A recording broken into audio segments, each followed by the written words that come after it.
دايون صقيموغا حمام حيما طميا صميا سان حكمنا مويت حراسي وليدي توالع صوات مسانه تغوديو بسنك طميت مالتي سكاب نايموت سبات نايموت انسساتون رينا لنا كسمونو بتግራይ ክልል ከ77ቱ ረሃብና ድርቅ ጋር የሚስተካከል ድርቅና ረሃብ ቀውስ ሊፈጥር ወደሚችልበት ደረጃ የተሸጋገረ ነው በሚል የተሰጠው መግለጫ ፈጽሞ ስህተት ነው። አላደጋችሁም ለምትሉን የእድገት መለኪያዎች ላልገባችሁ ኢትዮጵያ ለመጀመሪያ ጊዜ በ5 ዓመት ውስጥ ጂዲፒዋን መድገሟን በታላቅ ኩራትና ክብር ልገልጽላችሁ እወዳለሁ። እንደገና በጥመት ሽግር ጓጓ ጸገም ጓጓ ናውጣት ገኛ ቀድሞት ይገልጽ በያለ ኻነሲ ሰብጨን ጎን ጻይብ ጎን ህዝብ ትግራይ ኣብ 21 ክፍለ ዘመን ኩዕንቲ ኻርስ ተርእሉ በጣም ዘስካሕ አጋጣሚ ንኽልተ ዓመታት ብኹይናት ንዝሓለፈ ሓደ ዓመት ድማ ብስእነት ቀረብ ሰብኣዊ ሓገዝን ብሕጽረት ዝናብን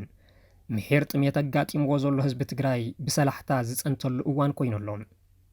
እዚ ሕዚ ኣብ ትግራይ አጋጢሙ ዘሎ ሓደጋ ጥሜት ብዙሓት ምስ ድርቂ ከተኣሳስሩ ወይስማ እቲ ሓቂ ግና ንሱ ኣይኮነን ለምዘበን ኣብ ትግራይ አጋጢሙ ዘሎ ጥሜት ልዕሊ 70 ሚእታዊ ሰብ ሰራሕ ምዃኑ እዩ መጽናዕትታት ዝሕብሩ ንኽልተ ዓመታት በወረርቲ ሓይልታት ካብ ህይወቱ ሓሊፉ እንስሱን እኹልን ዝተጓሓለም ኮላሱሱን ኣርዕቶ ነዊቱን ዝተቃጸሎም ሰብኣዊ ሓገዝ ንኽይኣትዎ 360 ዲግሪ ዝተኸበበ ህዝቢ ትግራይ ንኽጸንት ካብ ምድረ ገጽ ንኽጠፍእ ነይሩ እቲ ዕላማ ድሕሪ ውዕሊ ፕሪቶርያ ድማ ናይቲ ዝነበረ ሽርሒ መቐጸልታ ጠወን እናበለ ዝመጽእ ዝነበረ ሰብኣዊ ሓገዝ መሊኡን ክቋረጽ ብምግባሩ ለምዘበን ዘጋጥመ ሕጽረት ዝናብ ተደሚርዎ ሕዚ ዝብላዕ ዝለሓሲኢኑ ናብ ዝኸደ ጠፊኡ ይመውተሎም እምበኣር ሕጽረት ዝናብ ድርቅማ ንህዝቢ ትግራይ ሓድሽ ኣይነበረን ምሽላ ዘርና ኣርዩ ብዝናብ ለጣፍ ዘርና ነበርና ብፋንጣ ቀርዩ ብፋንጣለ ከለ ዝናብ ኩሉ ቀርዩ خذي أميت أغنيوا وحمد لله نيميتا بتميتي بخستايلنا خذ تمدك فود 4 قول عنيوا فود 6 يوم نيو تحز كل عقم صنقيو تسبنا موت درجه وصح زلو معناتي تلمنا اغلى حريرو اغلى تساينو سلامرتعنا او لعل التميت ورار لعل ورار سنيلنا ناي برست ناي طفات كنافات عدي كاسل عدي تكا حزب تطفقن ما مجرشات طفات سرعان شوعاتن زقات مناها ناي حزبي ناي طفات حدقاين ኢሴፓ ዝተባሃለ ውድብ ንስርዓት ሃፀይ ሃይለስላሴ ፍሪሱ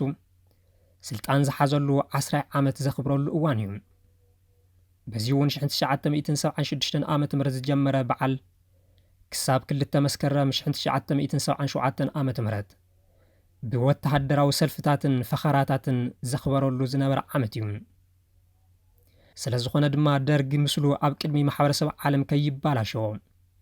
ነቲ ዘጋጠመ ናይ ህልውና ሓደጋ ክዕፍኖ ግድን ነይሩ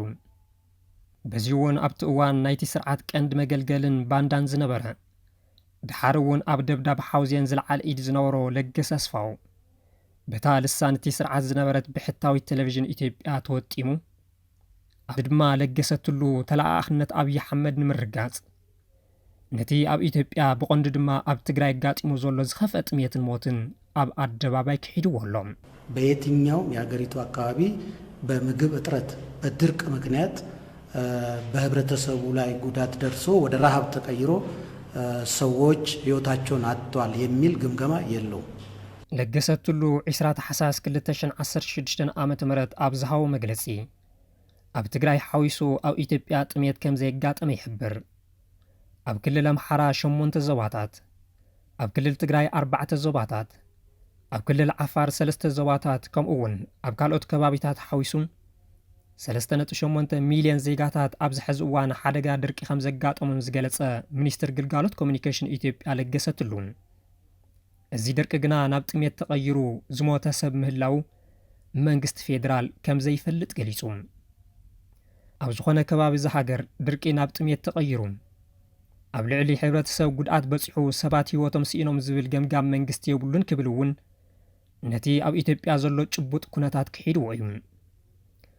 ዘ ግሎብ ኤንድ ሜይል ዝተባሃለ መርበብ ሓበሬታ ከም ፀብፀቦ ግና ኣብ ትግራይ ኣጋጢሙ ዘሎ ሓደጋ ጥሜት ካብቲ ናይ 1977 ዓመተ ምህረት እውን ዝኸፍአ ምዃኑ እዩ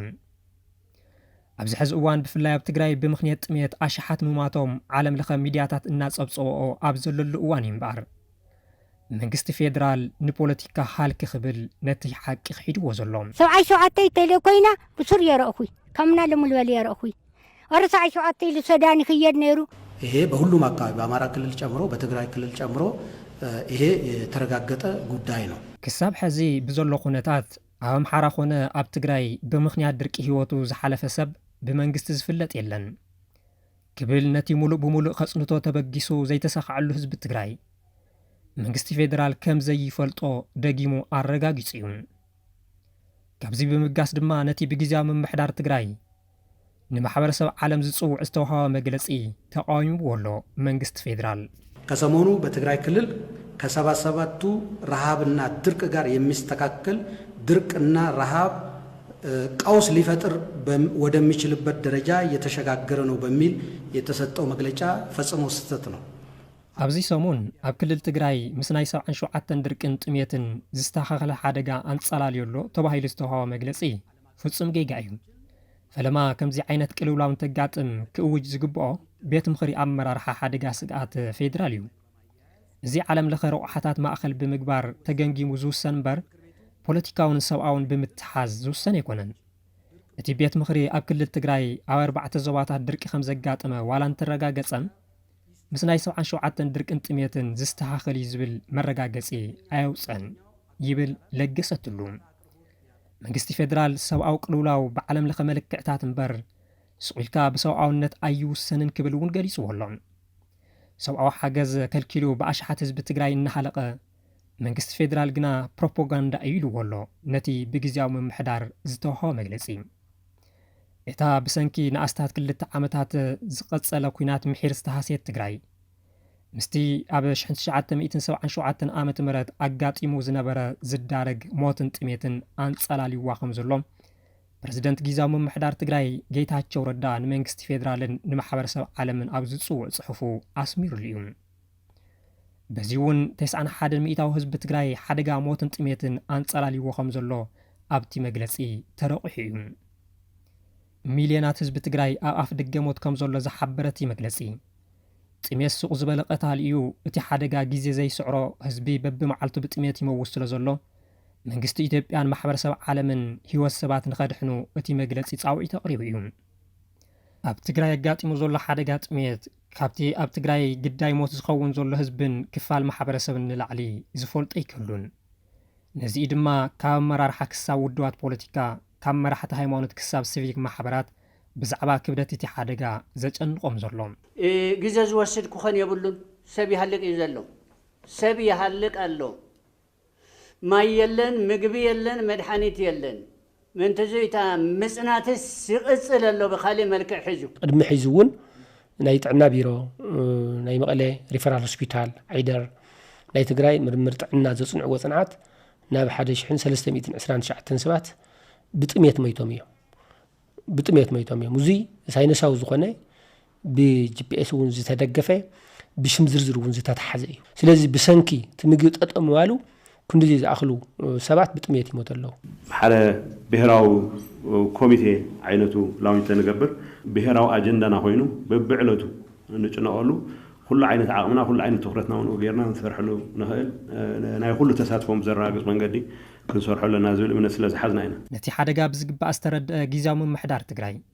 ካብታ ካብ መንግስቲ ፌደራል ዝተተኸወትሉ በጀት ሰሊዑ ካብ ምምዳብ ክሳብ ምጥያሽ ብሄራዊ ኮሚቴ ውሳነ ክውስን ተገዲዱ እዩ እዚ ካብ ዓቕሚ ትኽልል ኮይኑ ዝርከብ ሓደጋ ንምክታእ ድማ ጊዜያዊ ምምሕዳር ትግራይ ንማሕበረሰብ ዓለም ጻውዒት ንኽቐርብ ተገዲዱ ኣሎ ነዚ መግለፂ ንምቋም እምበር መንግስቲ ፌደራል መግለፂ ንኽህብ ዝተገደደ ነቲ መግለፂ ዝሃበ ሚኒስተር ለገሰትሉ እቲ ኣብ ባይታ ዘሎ ሓቂ ካብ ምሽፋን ብዝዘለለ ትግራይ ካብ ካልኦት ከባቢታት ብዝሐሸ መልክዑ ሓገዝ ትረክብ ከም ዘላ ምሲሉ ይገልጽ አጋር አካላት የእርዳታ አቅርቦት ቢያቆሙም መንግስት ፕሮጀክቶቹን አጥፎ አስፈላጊውን በጀት መድቦ የሰብአዊ እርዳታ ከሌሎች አካባቢዎች በተሻለ ብቻ ሳይሆን በበቂ መጠን ለትግራይ ያቀረበ ይገኛል። መሓዙት ትካላት ዋላ ረድኤትን ተቋረጹ መንግስቲ ፕሮጀክታት አጽፉ አድላይ በጀት መዲቡ ሰብአዊ ሓገዝ ካብ ካልኦት ከባቢታት ብዝሕሸ ጥራሕ እንተይኮነስ ብእኹል መጠን ንትግራይ እናቕረበ ይርከብ ዝብል ሚኒስተር ለገሰትሉ ኣየኖት ፕሮጀክታት እዮም ተቋሪጾም ናይ ኣየኖት ፕሮጀክታት በጀት ከእዩ ናብ ህዝቢ ትግራይ ተሰሊዑ ዝብሉ ሕቶታት ግና ዝሓቶ ይረኸበን መንግስቲ ፌደራል ከምቲ ኩሉ ግዜ ኣብ ኣደባባይ ዝሕስዎ ንህዝቢ ትግራይ ብእኹል መጠን ረድኤት ይቐርብ ከም ዘሎ እንተገለጸውን ነቲ ሓቂ እትፈልጦ ግና እታ ንኣስታት 1 ዓመት ረድኤት ዘይረኸበት ብሰንኪ ጥሜት በብመዓልቱ ንኽትወፅእ እትቃለስ ዘላ እስትንፋስ እያ እኽሊ የላ ግዛዕ የላ ምንም ነገር የላ ተደፊነ ይልሓድር እታ ትንፋሰይ ተቓርቂላ እያ እምበይ ከይልምን ፍቓዱ ከይከደራር ምሸት زيتاتي ورخي حقوقي تصيروا እንግዳ አይዛተይ ዚኣሰንቀ ያቀትላትኒ በቃ ከፈላ ኮይነ መንግስቲ ፌደራል ንህዝቢ ትግራይ በብመዓልቱ ዝቕንጽል ዘሎ ሓደጋ ጥሜት ከም መሳርሒ ፖለቲካ ክትጥቀመሉ ምፍታኑ ድማ ካሊ ንዓለም ዘደመመ ጉዳይ እዩ ህዝብን ቀጣይነት ወዳለው የልማት ስራ ከማስገባት ይልቅ በግምገማ ስም ለወራት ተሰባስቦ የሚቀመጥ አመራር ህዝቢ ቀጻልነት ብዘለዎ ናብ ልምዓት ኣብ ክንዲ ምእታው ብሽም ገምጋም ንኣዋርሕ ተኣኪቡ ዝቕመጥ ኣመራርሓ ብኣማይ ተሸሓት ዝቝጸር በዓል ሞያ ብሽም ዕጡቕ ኣብ ሓደ ቦታ ኣኪቡ ንማሕበረ ቁጠባዊ ብዝተመደበ በጀት እናቐለበ